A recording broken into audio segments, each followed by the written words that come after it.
I'm Adam, and I want to tell you about my life with my wife, Jamie. We've been together for over a decade now, and by most standards, our life together is what many would call ideal. Our days are filled with the rhythm of routine and the comfort of familiarity. We share a cozy home in the suburbs, a place we've filled with the memories of our years together. Jamie is a dedicated professional, passionate about her career, and her warmth and enthusiasm have always been the core of our relationship. Lately, though, we've been talking a lot about the future, specifically about starting a family. We've discussed it casually over dinner and during our quiet moments together. It seemed like a natural next step for us. We both feel that our lives are ready for this new chapter, and we've agreed that it's time to begin planning for a baby. The idea of becoming parents has been exciting and slightly daunting, but we are eager to embrace the challenge. Jamie's enthusiasm for her plans took a surprising turn one evening as we were settling in for dinner. She had been hinting at a new idea for weeks, but I hadn't expected her to be so direct. With a sparkle in her eye, she announced that she wanted to enroll in a survival training course. Her excitement was palpable, but my initial reaction was one of disbelief. Survival training? I repeated, trying to wrap my head around the idea. Jamie, we've been talking about starting a family, not signing up for some wilderness course. She explained with a mixture of excitement and seriousness that she believed the skills and experiences from the training would be incredibly valuable. It's not just about surviving in the wild, Adam, she said. It's about building resilience and learning how to handle tough situations. I think it could benefit us as we start this new chapter in our lives. I listened, but I was unconvinced. To me, it seemed like an unnecessary risk. The thought of Jamie spending weekends in the middle of nowhere, away from home, just didn't sit right with me. Is this necessary? I asked. We're trying to prepare for a baby, not a survival expedition. Isn't this a bit extreme? Jamie's face fell slightly, but her resolve was clear. I believe it's important. It's about more than just the training. It's about feeling more confident and prepared. I think it will help us in ways we can't even predict right now. Despite her arguments, I couldn't shake my concerns. The idea seemed out of place, especially given our focus on starting a family. I worried about the potential dangers and the time it would take away from us preparing for our future together. My mind raced with doubts, and I struggled to see how this fit into our plans. Jamie was frustrated by my reaction. The conversation grew tense, with both of us standing our ground. I could see how much this meant to her, but I was still firmly against it. As the evening wore on, we found ourselves at an impasse, with Jamie's enthusiasm clashing with my skepticism. The idea of survival training had become a point of contention, threatening to overshadow our plans for the future. Despite my initial objections, Jamie remained steadfast in her desire to pursue the survival training course. Over the next few days, she brought it up frequently, each time with a renewed sense of determination. It became clear that this wasn't just a passing interest for her, it was something she felt deeply committed to. One evening, as we sat together on the couch, Jamie turned to me with an earnest expression. I know you're worried, Adam, she said softly, but this training is something I believe in. It's not just about learning how to handle emergencies. It's about building confidence and resilience that will carry with us into every part of our lives. I watched as she spoke, seeing the genuine passion in her eyes. Jamie explained that she believed the skills she'd gain would make her a stronger and more capable person, and by extension, would benefit both of us. If I'm more confident and prepared, she continued, I think it'll make our transition to parenthood smoother. We'll be better equipped to handle challenges together. Her arguments began to resonate with me. Jamie's insistence that this training would offer personal growth and practical skills made me reconsider my stance. She wasn't just looking for an adventure or a distraction. She was seeking something that she felt would strengthen her ability to face the future, both as an individual and as part of our family. I started to see the value in what she was saying, though I still had reservations. The idea of her being away from home for extended periods was unsettling, but I began to understand that this was important to her on a deeper level. It wasn't merely about the training itself, but about the potential for personal and relational growth. As Jamie continued to discuss her plans with enthusiasm, I found myself slowly coming around. Her conviction was hard to ignore, and the idea of supporting her in this endeavor began to outweigh my initial concerns. We started to talk more about how we could manage her time away, and how it might fit into our overall plans for starting a family. Jamie's persistence and her thoughtful explanations helped bridge the gap between our differing views. Though I wasn't entirely convinced, I began to appreciate the potential benefits she saw in the survival training. It was clear that this was a significant step for her, and as we continued to discuss it, I came to realize that supporting her decision might ultimately be a positive step for both of us. Even though Jamie's enthusiasm had started to win me over, my doubts lingered. I kept replaying the potential risks and disruptions in my mind. The idea of her being away for weekends and engaging in intense physical activities still made me uneasy. I worried about the impact it might have on our plans for starting a family and whether the timing was right. Yet, despite these lingering concerns, I began to acknowledge the potential benefits Jamie had outlined. Her passion for survival training was genuine, and her belief that it could enhance our readiness for parenthood started to make sense. Maybe there was something to her argument about building resilience and confidence that could serve us well in the future. One evening, as we sat down to talk through our plans, I decided to address my concerns head-on. "Jamie, I'm still not completely at ease with the idea," I admitted, "but I see that this means a lot to you, and I want to understand how we can make it work for both of us." Jamie listened attentively, her face reflecting both relief and determination. "I appreciate that, Adam," she said. "I know it's a big ask, but I believe it could be beneficial. Maybe we can find a way to integrate it into our lives without it becoming a disruption." We began discussing how to balance the survival training with our plans for starting a family. Jamie suggested we set clear boundaries to ensure that her time away wouldn't interfere with our efforts to prepare for a baby. She proposed scheduling her training sessions in a way that would allow us to maintain our focus on planning and stay connected as a couple. We also talked about how the skills Jamie would gain might contribute to our overall preparedness. "Think about it," Jamie said. "If I'm more capable and confident, it could help us both handle the challenges of parenthood more effectively. We'd both be learning and growing, which could be a positive thing for our future." I nodded, trying to see the situation from her perspective. Although I still had reservations, I began to appreciate that Jamie's commitment to the training was part of her broader effort to build a stronger foundation for our family. We agreed to move forward with the plan, setting up a schedule that would allow us to stay aligned with our goal of starting a family while also supporting Jamie's growth. As we finalized the details, I felt a mix of apprehension and hope.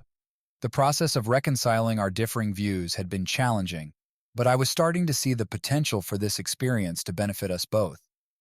While my doubts hadn't entirely disappeared, I was willing to give Jamie's idea a chance, hoping that our compromise would ultimately strengthen our relationship and help us prepare for the future.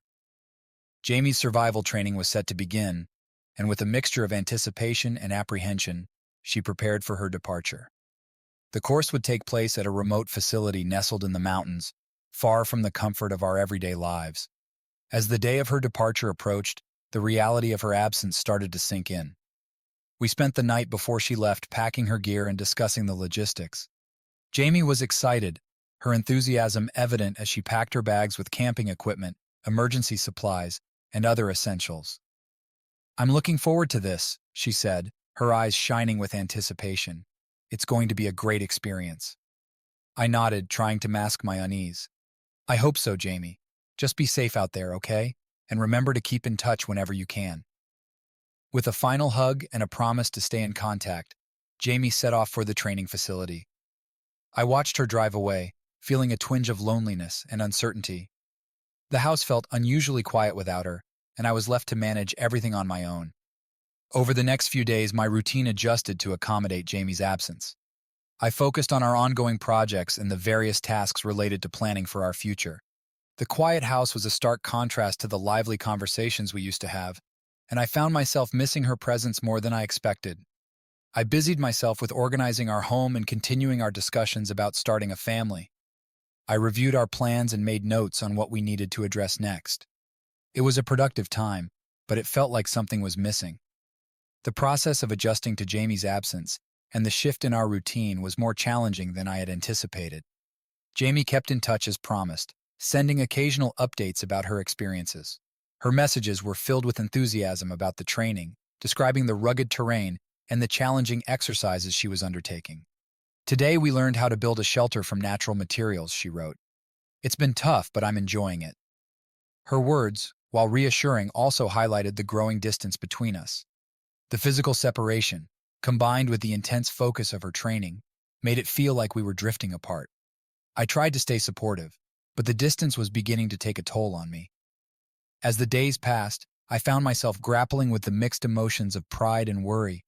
I was proud of Jamie for pursuing something she felt passionate about, but I couldn't shake the feeling that this separation was affecting us in ways I hadn't fully anticipated. The quiet of the house was a constant reminder of her absence, and I began to wonder how this experience would ultimately impact our relationship and our plans.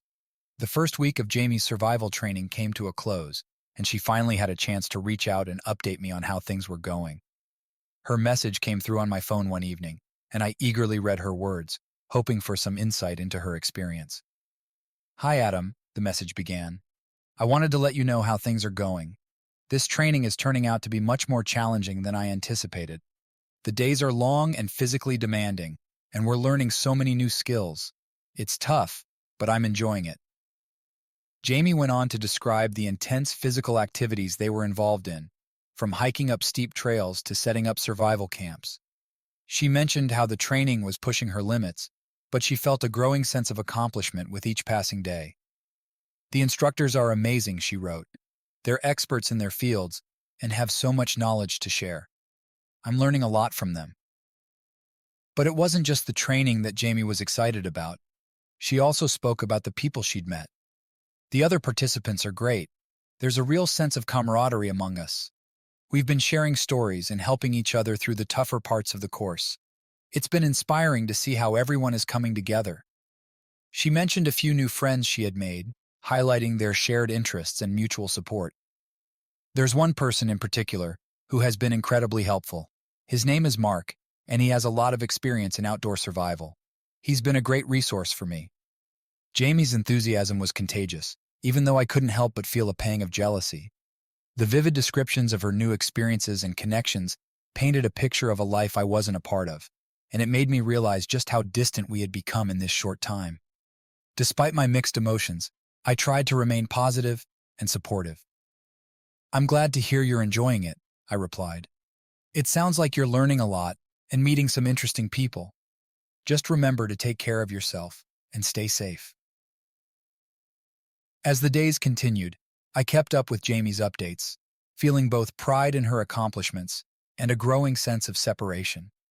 The first week of training had proven to be a significant challenge for her, but it was also opening up new aspects of her life that I was struggling to fully grasp.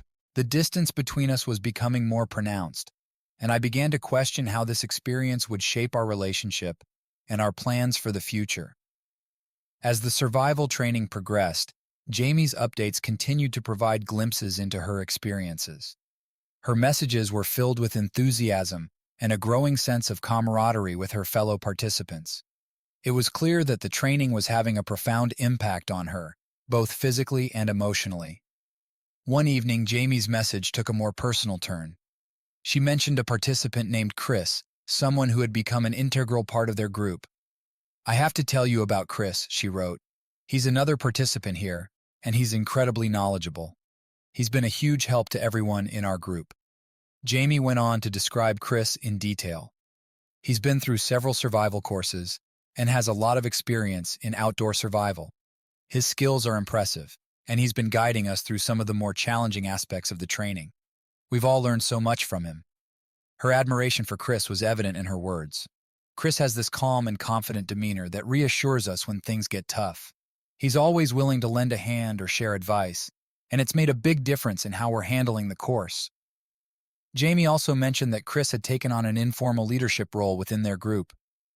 "He's been great at organizing our tasks and helping us work together more effectively. It's helped boost our morale, and we're making more progress because of it." I read Jamie's message with a mix of curiosity and concern. It was clear that Chris had become a significant figure in her training experience, someone she looked up to and relied on. While I was happy that she had found someone who could help her through the course, I couldn't help but feel a bit uneasy about this new connection. "Sounds like Chris is a real asset to the group," I replied, trying to keep my tone positive.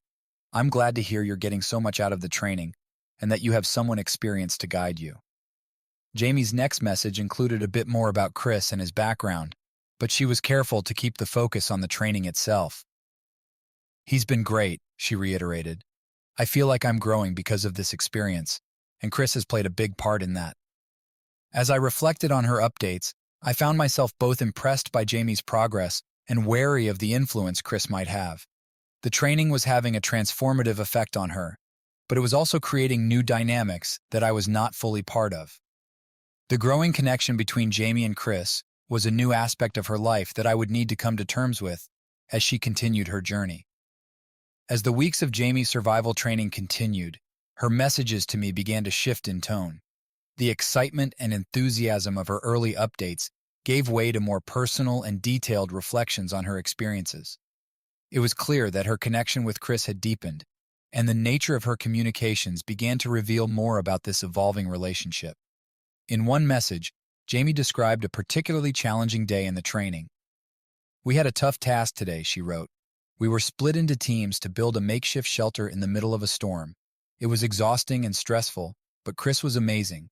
He took charge and helped us all stay focused and calm." Jamie's description of the day was filled with admiration for Chris's leadership and skill. "His ability to stay composed and think clearly under pressure was incredible," she said. "He knows his stuff and managed to guide us through the entire process. I don't think we would have completed the task without his help."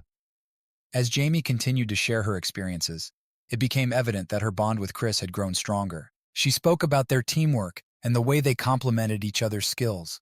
"Chris and I have been working closely on several tasks," she wrote. "We've developed a really good dynamic. He's great at strategizing, and I've been able to handle the more hands-on aspects of the training." Her messages also began to reflect a more personal side of her relationship with Chris. "We've been spending a lot of time together outside of the official training sessions," Jamie mentioned. "We've talked about our lives and our goals, and even shared some personal stories. It's been nice to have someone to confide in who understands the challenges we're facing." Jamie's words conveyed a sense of emotional closeness that went beyond mere camaraderie.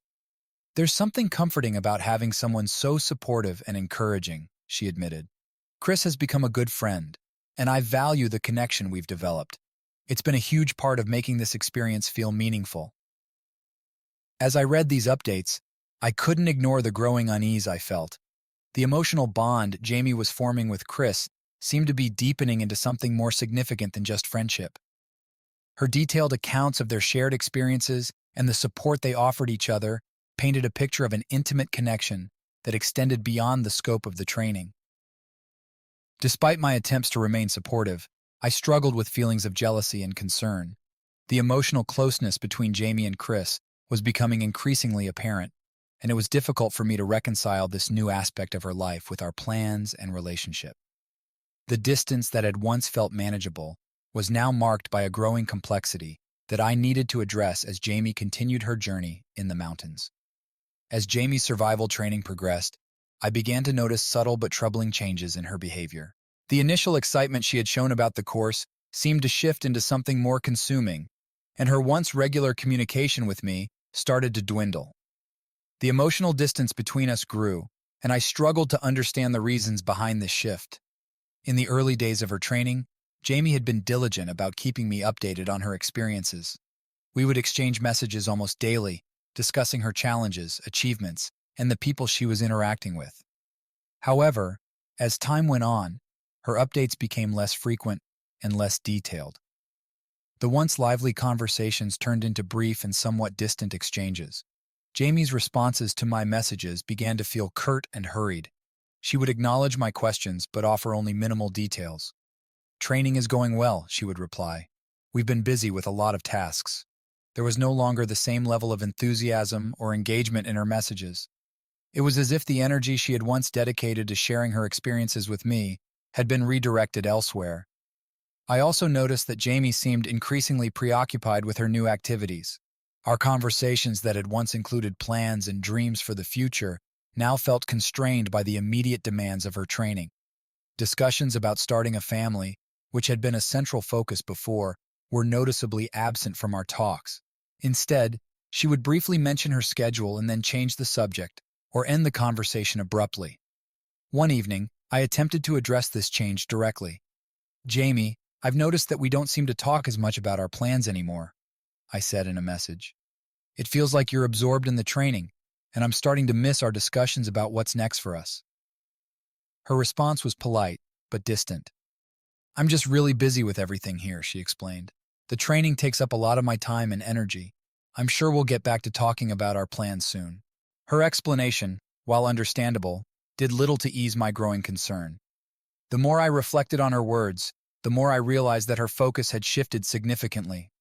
The training was taking up a considerable portion of her life, but the lack of communication about our future together was disconcerting.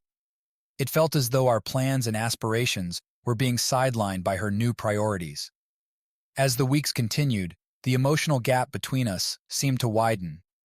Jamie's growing distance and preoccupation with the training began to overshadow our shared goals and the foundation of our relationship. I was left grappling with the uncertainty of our future and the realization that Jamie's involvement in the training was transforming not only her own life, but ours as well. The once clear path we had been on was now clouded by the changes that the survival course had brought into our lives. As Jamie's survival training continued, a new pattern began to emerge in her behavior. She started to return home later and later each day, often citing the need for additional time to complete tasks or attend extra sessions. Her frequent late returns and growing preoccupation with the training began to raise red flags for me. Initially, I attributed her late arrival to the demanding nature of the course. Survival training, after all, is rigorous and time-consuming. However, as the weeks went by, the lateness became a regular occurrence. Jamie would often come home well after dark, her explanations varying from "we had to finish a group project" to "there was an extended discussion with the instructors." One evening, she arrived home past midnight, looking exhausted but still animated. "We had a debriefing that went longer than expected," she explained, though her tone lacked the usual clarity. "I'm sorry for coming home so late. The training's been more intense than I thought." I tried to be understanding, but a growing sense of unease settled over me. The frequent and unexplained late nights started to feel like more than just a consequence of her training schedule. I found myself questioning the nature of her extended hours and what might be happening during these late nights. Jamie's increased focus on the training was evident in our conversations. She would often mention the need for more time to refine her skills or to work on team-building exercises. While these explanations were reasonable on the surface, they began to feel like a veil for something else. The late nights and the constant need for extra time left little room for us to connect or discuss our plans. One day, I decided to address my concerns directly. "Jamie, I've noticed that you've been coming home quite late recently. Is everything okay with the training?" I asked, trying to keep my tone calm and supportive. Her response was somewhat evasive. "It's just that there's so much to learn, and sometimes the sessions run over," she said. "I'm committed to getting the most out of this experience, and it's taking more time than I initially expected." Her answers did little to ease my growing apprehension. I couldn't shake the feeling that there was more to her late nights than she was letting on. The lack of transparency and the increasing number of excuses for her absences began to feel like an intrusion into our personal space. The time that we used to share was now being occupied by something or someone else. As I reflected on these changes, I found myself grappling with a mix of worry and suspicion. The distance between us was no longer just a matter of physical separation, but seemed to be extending into the emotional realm as well.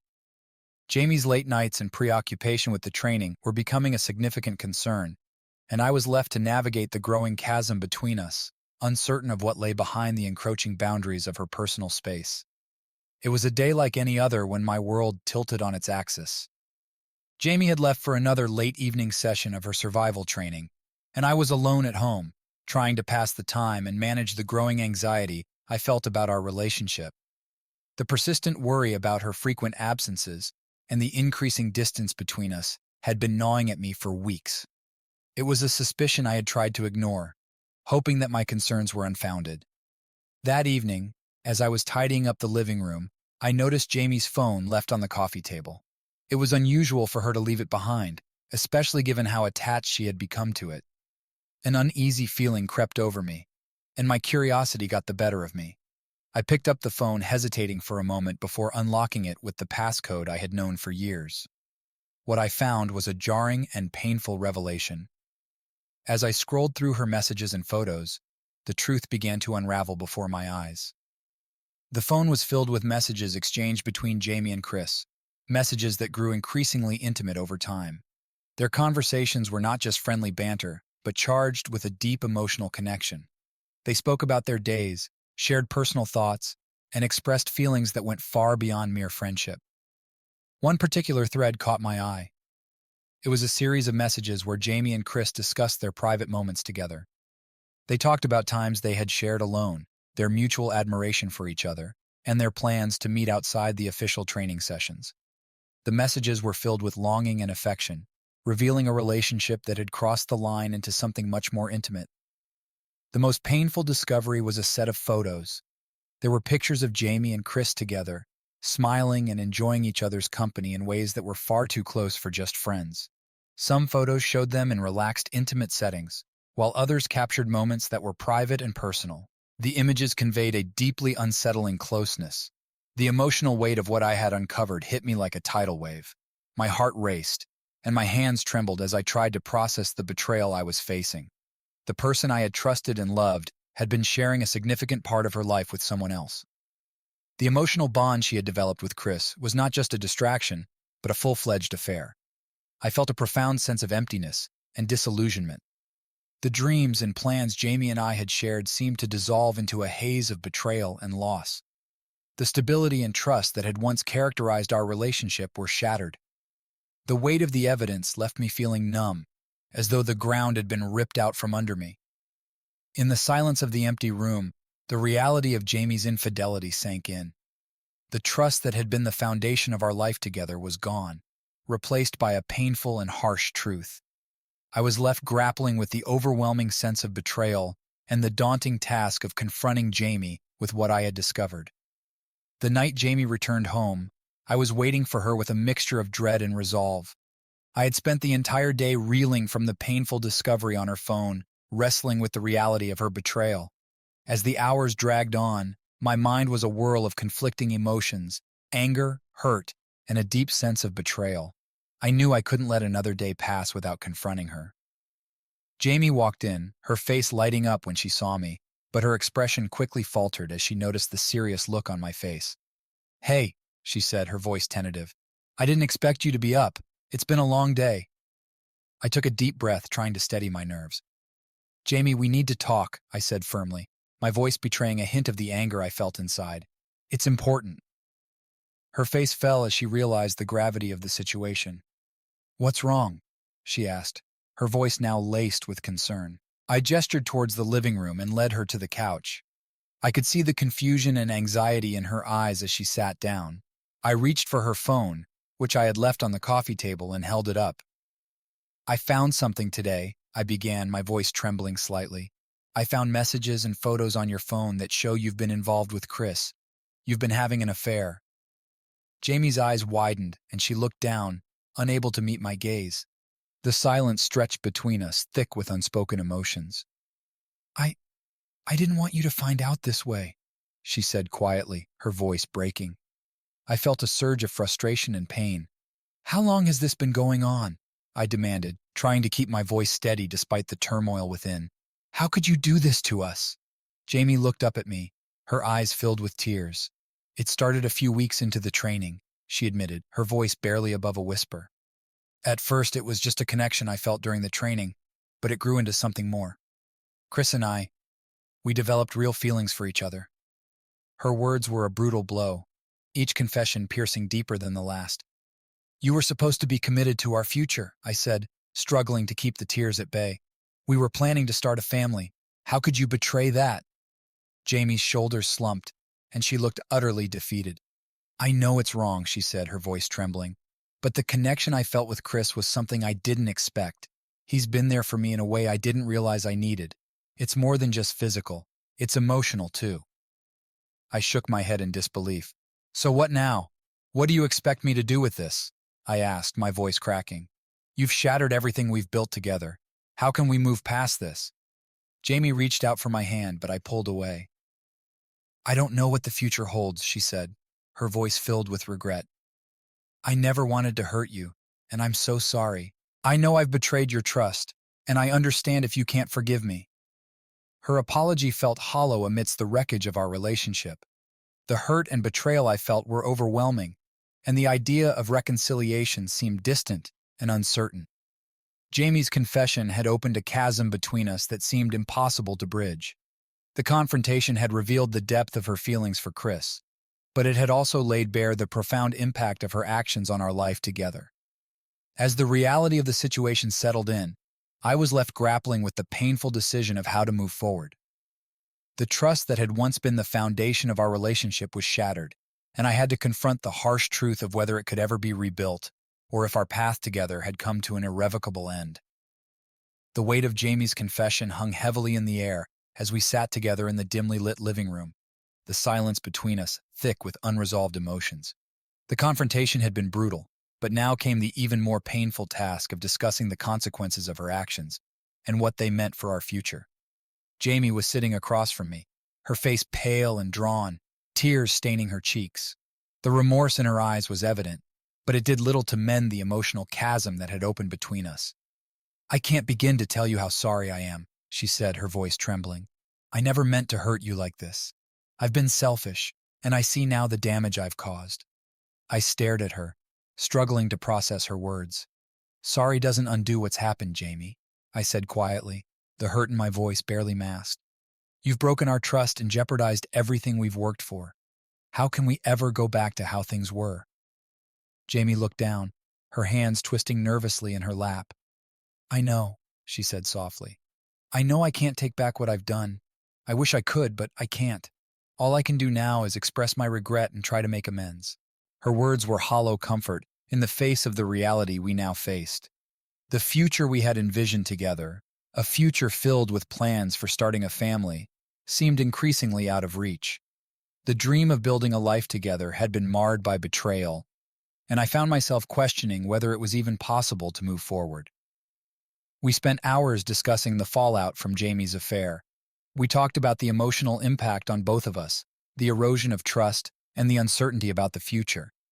Jamie's assurances and apologies did little to ease the deep sense of betrayal that lingered.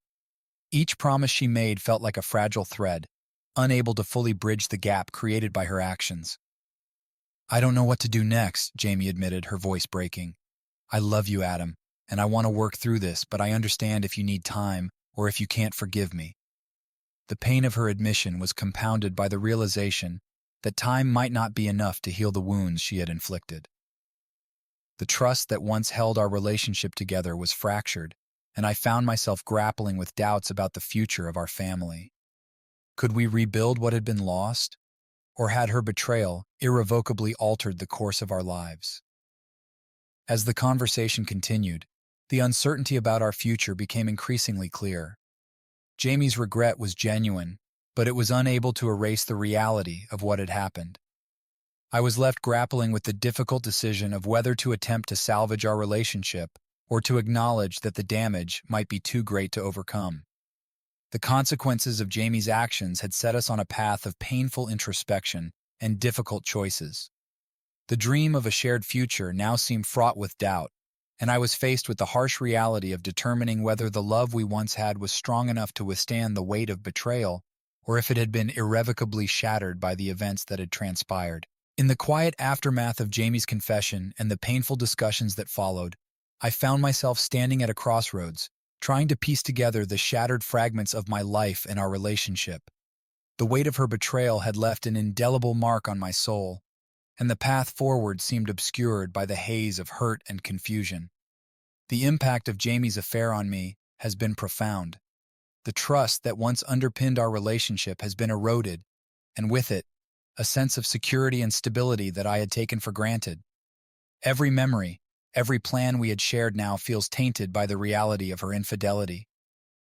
The image of our future together, once vibrant and full of promise, now seems overshadowed by the shadow of betrayal. Emotionally, I have been navigating a tumultuous sea of conflicting feelings. Anger, sadness, and a deep sense of loss have become my constant companions. The trust that was the foundation of our relationship has been replaced by doubt and suspicion. The pain of knowing that Jamie's affections were given to someone else is a heavy burden that I am struggling to bear. Despite the turmoil, I have been trying to understand how to move forward. The discussions with Jamie about the consequences of her actions have been a mix of apologies and attempts to explain her feelings. Her regret is palpable, but the damage done is significant. I am faced with the daunting task of deciding whether we can rebuild what has been broken or if the fractures are too deep to mend. The future of our relationship is uncertain. There is a part of me that still holds on to hope that we might find a way to rebuild trust and find a new path forward. But another part of me is overwhelmed by the reality of the situation, questioning whether we can truly overcome the hurt and betrayal that have surfaced. As I look to the future, I am trying to focus on the practical steps that might help us navigate this difficult period. Seeking counseling and therapy has been one of the options we're considering to address the deep-seated issues and emotions that have emerged. It is an attempt to understand ourselves and each other better, to explore whether healing is possible, and to determine if we can forge a new understanding of our relationship. Ultimately, I am left with the task of reconciling my feelings with the reality of our situation.